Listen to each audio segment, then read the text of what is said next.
Fit-tieni jum ta' ħidma tiegħu il-kap tal-Partit Nazzjonalista Adrian Delija mar il-qorti biex jidher bħala l-avukat tal-kap tal-Oppożizzjoni Simon Busuttil. Dan meta fil-qorti komplet tinstema' t-talba tal-kap tal-Oppożizzjoni Simon Busuttil sabiex l-imħallef Antonio Mizzi ma jkomplix jisma' każ dwar allegazzjonijiet li ħareġ bihom. Huwa talab ir-rikuża tal-imħallef minħabba li jiġi r-raġel tal-Ewroparlamentari Laburista Marlene Mizzi. Hekk kif Delija xiref fl-awla tal-imħallef, bosta baqgħu sorpriżi meta Delija ppreżenta ruħu bħala l-avukat ta' Busuttil flimkien mad-Deputat Nazzjonalista Jason Azzopardi.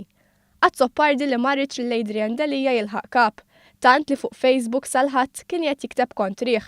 Fil-qorti der jieħu bidejn Delija b'mod bira tal-aħħar. Wara li defendew lil Simon Busuttil, it-tlieta li huma ħarġu flimkien u ndirizzaw lill-ġurnalisti fuq l-adba tal-qorti.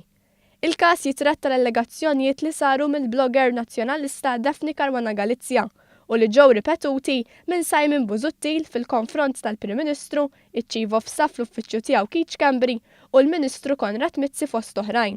Bil-kap il-ġdid tal-Partit Nazzjonalista Adrian Delija jemmen dawn l-allegazzjonijiet, tant li der bħala l-avukat difensur ta' Busuttil. Mhux tal-li naqbel ma dik it-talba tal-li nassoċja ruħi fid-diviża ta' Dr. Simon Busuttil formalment fil-qrati tagħna għall-istess raġunijiet li għadu kif elenka Dr. Azzopardi. Wara l-ġimgħa li għaddiet l-imħallef Mizzi ddeċieda li l-każ jinstema' fil-magħluq, is-seduta ta' tnejn filgħodu nstemet fil-miftuħ fuq talba ta' Jason Azzopardi.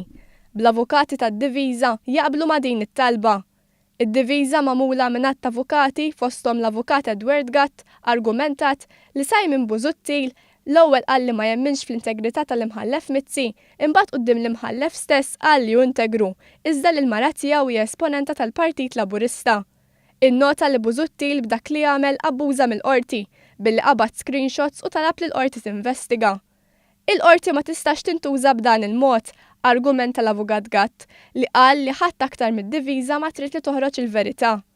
Il-professur u l-espert kostituzzjonali Ian Refalo wkoll argumenta li t-talba r-rikuża hija bla bażi. Madankollu l-avukat u d-Deputat Nazzjonalista Jason Azzopardi baqa' jinsisti li m'għandux jinstema' quddiem l-imħallef Mizzi. Aktar minn hekk Azzopardi akkuża li Marlene Mizzi tkellmet fuq dan ir-rikors. Akkuża miċħuda mill-imħallef innifsu li qallu mu vera xejn il-membru parlamentari Ewropew tkellmet dwar dan ir-rikors.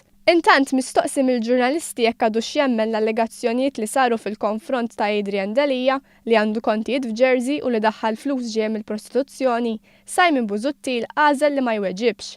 Qal biss li ntqal ħafna. Dr. Busuttil, inti temmen li Adrian Delija għandu kontijiet f'Jersey?